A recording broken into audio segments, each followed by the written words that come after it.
मेरे प्रिय आत्मन, एक सुबह अभी सूरज भी निकला नहीं था और एक माझी नदी के किनारे पहुंच गया था। उसका पैर किसी चीज से टकरा गया। झुक के उसने देखा, पत्थरों से भरा हुआ एक झोला पड़ा था। उसने अपना जाल किनारे पर रख दिया। वो सुबह सूरज के उगने की प्रतीक्षा करने लगा। सूरज उग आए, वो अपना जाल फेंके और मछलियां पकड़े। वो जो झोला उसे पड़ा हुआ मिल गया था जिसमें वो एक एक पत्थर निकाल के शांत नदी में फेंकने लगा। सुबह के सन्नाटे में उन पत्थरों की गिरने की छपाक की आवाज सुनता, फिर दूसरा पत्थर फेंकता। धीरे धीरे सुबह का सूरज निकला, रोशनी हुई। तब तक उसने झोले के सारे पत्थर फेंक दिए थे, सिर्फ एक पत्थर उसके हाथ में रह गया। सूरज की रोशनी में देखते से ही जैसे उसके हृदय की धड़कन बंद हो गई, सांस रुक गई। उसने जिन्हें पत्थर समझ के फेंक दिया था वे हीरे जवाहरात थे, लेकिन अब तो अंतिम हाथ में बचा था टुकड़ा और वो पूरे झोले को फेंक चुका था। और रोने लगा, चिल्लाने लगा। इतनी संपदा उसे मिल गई थी कि अनंत जन्मों के लिए काफी थी, लेकिन अंधेरे में अनजान अपरिचित उसने उस सारी संपदा को पत्थर समझ के फेंक दिया था। लेकिन फिर भी वो मछुआ सौभाग्यशाली था, क्योंकि अंतिम पत्थर फेंकने के पहले सूरज निकल आया था और उसे दिखाई पड़ गया था कि उसके हाथ में हीरा है। साधारणतः सभी लोग इतने सौभाग्यशाली नहीं होते। जिंदगी बीत जाती है, सूरज नहीं निकलता, सुबह नहीं होती, रोशनी नहीं आती और सारे जीवन के हीरे हम पत्थर समझ के फेंक चुके होते। जीवन एक बड़ी संपदा है, लेकिन आदमी सिवाय उसे फेंकने और गंवाने के कुछ भी नहीं करता है। जीवन क्या है ये भी पता नहीं चल पाता और हम उसे फेंक देते। जीवन में क्या छिपा था, कौन से राज, कौन सा रहस्य, कौन सा स्वर्ग, कौन सा आनंद, कौन सी मुक्ति, उस सब का कोई भी अनुभव नहीं हो पाता और जीवन हमारे हाथ से रिक्त हो जाता है। इन आने वाले 3 दिनों में जीवन की संपदा पर ही थोड़ी सी बातें मुझे कहनी। लेकिन जो लोग जीवन की संपदा को पत्थर मानकर बैठ गए हैं, वे कभी आंख खोलकर देख पाएंगे कि जिन्हें उन्होंने पत्थर समझा है वे हीरे माणिक हैं। ये बहुत कठिन है। और जिन लोगों ने जीवन को पत्थर मान के फेंकने में ही समय गंवा दिया है, अगर आज उनसे कोई कहने जाए कि जिन्हें तुम पत्थर समझ के फेंक रहे थे वहां हीरे मोती भी थे, तो वे नाराज होंगे, क्रोध से भर जाएंगे। इसलिए नहीं कि जो बात कही गई वो गलत है, बल्कि इसलिए कि ये बात इस बात का स्मरण दिलाती है कि उन्होंने बहुत सी संपदा फेंक दी। लेकिन चाहे हमने कितनी ही संपदा फेंक दी हो, अगर एक क्षण भी जीवन का शेष है तो फिर भी हम कुछ बचा सकते हैं और कुछ जान सकते हैं और कुछ पा सकते हैं। जीवन की खोज में कभी भी इतनी देर नहीं होती कि कोई आदमी निराश होने का कारण पाए। लेकिन हमने ये मान ही लिया है अंधेरे में, अज्ञान में, कि जीवन में कुछ भी नहीं है सिवाय पत्थरों के। जो लोग ऐसा मान के बैठ गए हैं उन्होंने खोज के पहले ही हार स्वीकार कर ली। मैं इस हार के संबंध में, इस निराशा के संबंध में, इस मान ली गई पराजय के संबंध में सबसे पहली चेतावनी ये देना चाहता हूं कि जीवन मिट्टी और पत्थर नहीं है। जीवन में बहुत कुछ है। जीवन के मिट्टी पत्थर के बीच भी बहुत कुछ छिपा है। अगर खोजने वाली आंखें हो तो जीवन से वो सीढ़ी भी निकलती है जो परमात्मा तक पहुंचती है।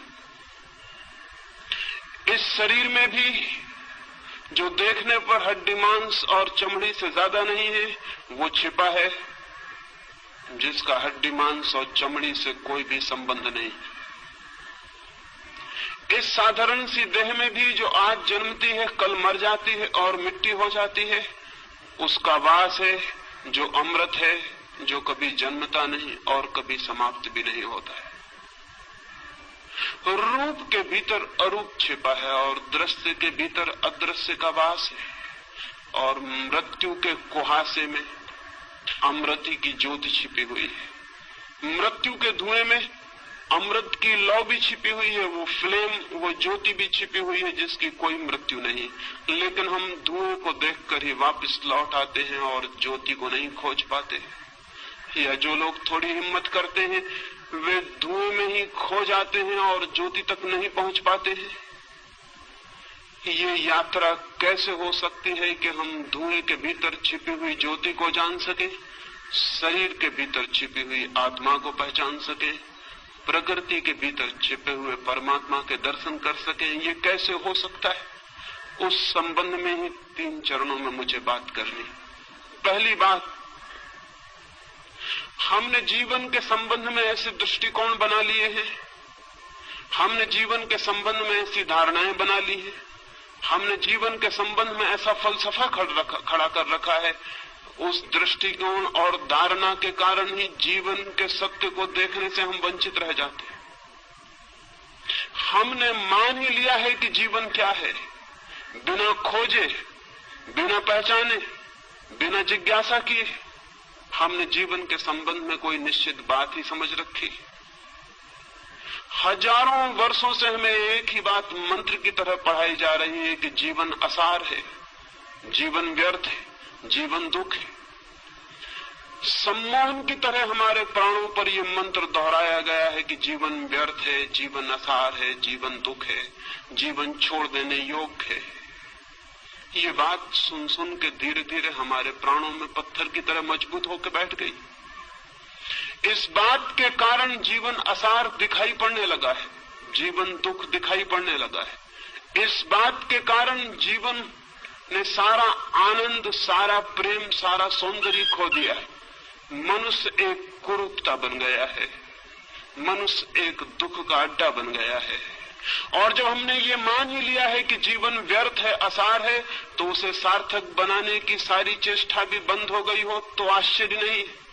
अगर हमने ये मान ही लिया है कि जीवन एक कुरूपता है तो उसके भीतर सौंदर्य की खोज कैसे हो सकती? और अगर हमने ये मान ही लिया है कि जीवन सिर्फ छोड़ देने योग्य है तो जिसे छोड़ ही देना है उसे सजाना, उसे खोजना, उसे निखारना, इसकी कोई भी जरूरत नहीं है। हम जीवन के साथ वैसा व्यवहार कर रहे हैं जैसा कोई आदमी स्टेशन पर विश्रामालय के साथ व्यवहार करता है, वेटिंग रूम के साथ व्यवहार करता है। वो जानता है कि क्षण भर हम इस वेटिंग रूम में ठहरे हुए हैं, क्षण भर बाद छोड़ देना है। इस वेटिंग रूम से प्रयोजन क्या है, अर्थ क्या है? वो वहां मूंगफली के छिलके भी डालता है, पान भी थूक देता है, गंदा भी करता है और फिर भी सोचता है मुझे क्या प्रयोजन है, क्षण भर बाद मुझे चले जाना है। जीवन के संबंध में भी हम इसी तरह का व्यवहार कर रहे हैं। जहां से हमें क्षण भर बाद चले जाना है वहां सुंदर और सत्य की खोज और निर्माण करने की जरूरत क्या है? लेकिन मैं आपसे कहना चाहता हूं, जिंदगी जरूर हमें छोड़ के चले जाना है, लेकिन जो असली जिंदगी है उसे हमें कभी भी छोड़ने का कोई उपाय नहीं। हम ये घर छोड़ देंगे, ये स्थान छोड़ देंगे, लेकिन जो जिंदगी का सत्य है वो सदा हमारे साथ होगा, वो हम स्वयं हैं। स्थान बदल जाएंगे, मकान बदल जाएंगे, लेकिन जिंदगी हमारे साथ होगी, उसके बदलने का कोई उपाय नहीं। और सवाल ये नहीं है कि जहां हम ठहरे थे उसे हमने सुंदर किया था, जहां हम रुके थे वहां हमने प्रीतिकर हवा पैदा की थी, जहां हम 2 क्षण को ठहरे थे वहां हमने आनंद का गीत गाया था। सवाल ये नहीं है कि वहां आनंद का गीत हमने गाया था। सवाल यह है कि जिसने आनंद का गीत गाया था उसने भीतर आनंद के और बड़े संभावनाओं के द्वार खोल लिए। जिसने उस मकान को सुंदर बनाया था उसने और बड़े सौंदर्य को पाने की क्षमता उपलब्ध कर ली। जिसने 2 क्षण उस वेटिंग रूम में भी प्रेम के बिताए थे उसने और बड़े प्रेम को पाने की पात्रता अर्जित कर ली। हम जो करते हैं उसी से हम निर्मित होते हैं। हमारा कृत्य अंततः हमें निर्मित करता है, हमें बनाता है। हम जो करते हैं वही धीरे धीरे हमारे प्राण और हमारी आत्मा का निर्माता हो जाता है। जीवन के साथ हम क्या कर रहे हैं इस पर निर्भर करेगा कि हम कैसे निर्मित हो रहे हैं। जीवन के साथ हमारा क्या व्यवहार है इस पर निर्भर होगा कि हमारी आत्मा किन दिशाओं में यात्रा करेगी, किन मार्गों पर जाएगी, किन नए जगतों की खोज करेगी। जीवन के साथ हमारा व्यवहार हमें निर्मित करता है। ये अगर स्मरण हो तो शायद जीवन को असार व्यर्थ मानने की दृष्टि हमें भ्रांत मालूम पड़े, तो शायद हमें जीवन को दुखपूर्ण मानने की बात गलत मालूम पड़े, तो शायद हमें जीवन से विरोधी रुख अधार्मिक मालूम पड़े। लेकिन अब तक धर्म के नाम पर जीवन का विरोध ही सिखाया गया है। सच तो यह है कि अब तक का सारा धर्म मृत्युवादी है, जीवनवादी नहीं। उसकी दृष्टि में मृत्यु के बाद जो है वही महत्वपूर्ण है, मृत्यु के पहले जो है वो महत्वपूर्ण नहीं। अब तक के धर्म की दृष्टि में मृत्यु की पूजा है, जीवन का सम्मान नहीं। जीवन के फूलों का आदर नहीं, मृत्यु के कुम्हला गए, जा चुके, मिट गए फूलों की कब्रों की प्रशंसा और श्रद्धा है। अब तक का सारा धर्म चिंतन करता है मृत्यु के बाद क्या है, स्वर्ग मोक्ष। मृत्यु के पहले क्या है उससे आज तक के धर्म को जैसे कोई संबंध नहीं रहा। और मैं आपसे कहना चाहता हूं मृत्यु के पहले जो है अगर हम उसे ही संभालने में असमर्थ हैं तो मृत्यु के बाद जो है उसे हम संभालने में कभी भी समर्थ नहीं हो सकते। मृत्यु के पहले जो है अगर वही व्यर्थ छूट जाता है तो मृत्यु के बाद कभी भी सार्थकता की कोई गुंजाइश, कोई पात्रता हम अपने में पैदा नहीं कर सकेंगे। मृत्यु की तैयारी भी इस जीवन में जो आज पास है, मौजूद है, उसके द्वारा करनी। मृत्यु के बाद भी अगर कोई लोक है तो उस लोक में हमें उसी का दर्शन होगा जो हमने जीवन में अनुभव किया है और निर्मित किया है। लेकिन जीवन को भुला देने की, जीवन को विस्मरण कर देने की बात ही अब तक कही गई। मैं आपसे कहना चाहता हूं जीवन के अतिरिक्त न कोई परमात्मा है, न हो सकता है। मैं आपसे ये भी कहना चाहता हूं जीवन को साध लेना ही धर्म की साधना है और जीवन में ही परम सत्य को अनुभव कर लेना मोक्ष को उपलब्ध कर लेने की पहली सीढ़ी। जो जीवन को ही चूक जाता है वो और सब भी चूक जाएगा, ये निश्चित है। लेकिन अब तक का रुख उल्टा रहा है। वो रुख कहता है जीवन को छोड़ो, वो रुख कहता है जीवन को त्यागो। वो ये नहीं कहता कि जीवन में खोजो, वो ये नहीं कहता कि जीवन को जीने की कला सीखो, वो ये भी नहीं कहता कि जीवन को जीने के ढंग पर निर्भर करता है कि जीवन कैसा मालूम पड़ेगा। अगर जीवन अंधकारपूर्ण मालूम पड़ता है तो वो जीने का गलत ढंग है। यही जीवन आनंद की वर्षा भी बन सकता है अगर जीने का सही ढंग उपलब्ध हो जाए। धर्म को मैं जीने की कला कहता हूं, वो आर्ट ऑफ लिविंग है। धर्म जीवन का त्याग नहीं, जीवन की गहराइयों में उतरने की सीढ़ियां हैं। धर्म जीवन की तरफ पीठ कर लेना नहीं, जीवन की तरफ पूरी तरह आंख खोलना है। धर्म जीवन से भागना नहीं, जीवन को पूरा आलिंगन में लेने का नाम है। धर्म है जीवन का पूरा साक्षात्कार। यही शायद कारण है कि आज तक के धर्म में सिर्फ बूढ़े लोग ही उत्सुक रहे हैं। मंदिरों में जाएं, चर्चों में, गिरजाघरों में, गुरुद्वारों में, और वहां वृद्ध लोग दिखाई पड़ेंगे। वहां युवा दिखाई नहीं पड़ते, वहां छोटे बच्चे दिखाई नहीं पड़ते। क्या कारण? एक ही कारण है, अब तक का हमारा धर्म सिर्फ बूढ़े का धर्म है, उन लोगों का धर्म है जिनकी मौत करीब आ गई, और अब जो मौत से भयभीत हो गए हैं और मौत के बाद के चिंतन के संबंध में आतुर हैं और जानना चाहते हैं कि मौत के बाद क्या है।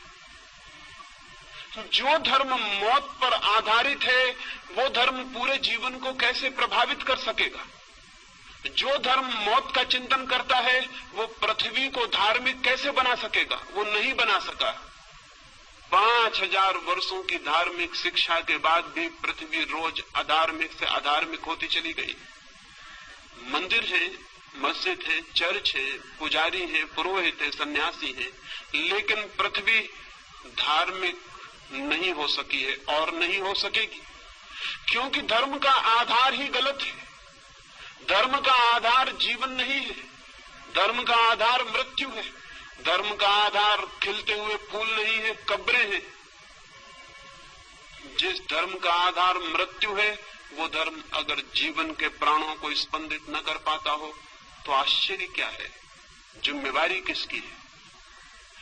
मैं इन 3 दिनों में जीवन के धर्म के संबंध में ही बात करना चाहता हूं और इसलिए पहला सूत्र समझ लेना जरूरी है। और इस सूत्र के संबंध में आज तक छिपाने की, दबाने की, भूल जाने की सारी चेष्टा की गई है, लेकिन जानने और खोजने की नहीं। और उस भूलने और विस्मृत कर देने की चेष्टा के दुष्परिणाम सारे जगत में व्याप्त हो गए। मनुष्य के सामान्य जीवन में केंद्रीय तत्व क्या है? परमात्मा, आत्मा, सत्य नहीं। मनुष्य के प्राणों में, सामान्य मनुष्य के प्राणों में, जिसने कोई खोज नहीं की, जिसने कोई यात्रा नहीं की, जिसने कोई साधना नहीं की, उसके प्राणों की गहराई में क्या है? प्रार्थना, पूजा? नहीं, बिल्कुल नहीं।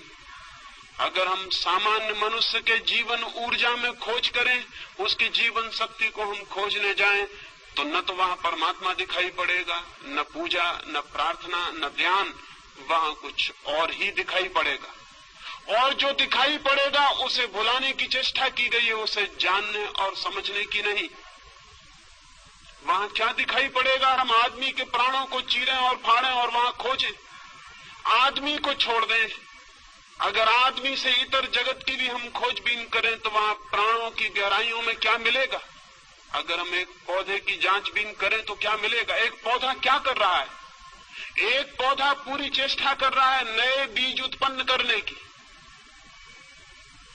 एक पौधे के सारे प्राण, सारा रस नए बीज इकट्ठे करने, जन्मने की चेष्टा कर रहा है। एक पक्षी क्या कर रहा है? एक पशु क्या कर रहा है? अगर हम सारी प्रकृति में खोजने जाएं तो हम पाएंगे सारी प्रकृति में